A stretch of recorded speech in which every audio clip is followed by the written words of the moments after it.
Hi hello అందరికీ welcome back to my channel.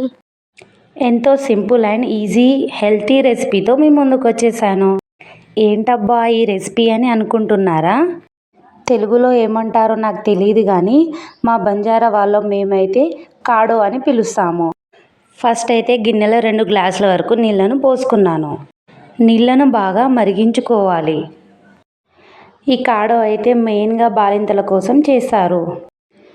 Delivery పెయిన్స్తో ఎంతో week అయిపోయిన బాలింతలకు మళ్ళీ ఎనర్జీ ఇవ్వడానికి ఈ కాడోని అయితే చేసుకుంటాము. ఆ కాలం అమ్మ వాళ్ళైతే అన్నం తినకుండా ఈ కాడో ఇంకా లాప్సీ తీసుకొని తినేవాళ్ళు. ఇప్పుడు హీట్ చేసుకున్న వాటర్ని సపరేట్ వేరే గిన్నెలోకి ట్రాన్స్ఫర్ చేసుకోవాలి.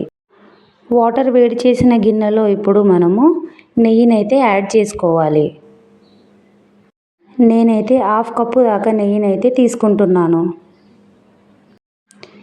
నెయ్యి కాస్త వేడవగానే మనము తురుముకున్న మంచి బెల్లాన్ని అందులో వేసుకోవాలి. ఈ ప్రాసెస్ని లో ఫ్లేమ్లో అయితే చేసుకోవాలి. బెల్లం అడుగంటకుండా కలుపుతూనే ఉండాలి. బెల్లం కరిగి చక్కగా పాకంలా అవ్వాలి. దాని తర్వాత మనము కాడో మసాలాను అయితే అందులో వేసుకోవాలి. ఈ ప్రాసెస్లో మెయిన్ ఇంగ్రీడియంట్ అయితే కాడో మసాలా. ఈ మసాలాకి సపరేట్ నేమ్ అయితే ఏముండదు. దీన్ని కాడో మసాలా అనే అంటారు. ఇది మనము గ్రైండ్ చేసుకుంటే చాలా డేస్ వరకు స్టోర్ కూడా చేసుకోవచ్చు. ఈ మసాలాను అయితే నేను ముందుగానే గ్రైండ్ చేసుకొని పెట్టుకున్నాను. సమ్మర్ కాబట్టి మరీ ఎక్కువ కాకుండా నేను 2 స్పూన్ల వరకు ఈ మసాలాను అయితే తీసుకున్నాను. వేసుకున్న మసాలా అయితే బెల్లంలో బాగా కలిసేలా మనము కలుపుతూనే ఉండాలి.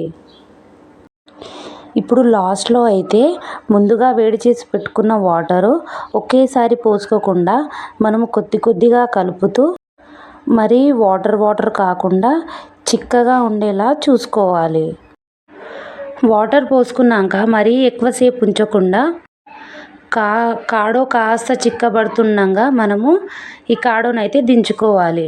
లేకుంటే మాడిపోయే అవకాశం ఉంటుంది.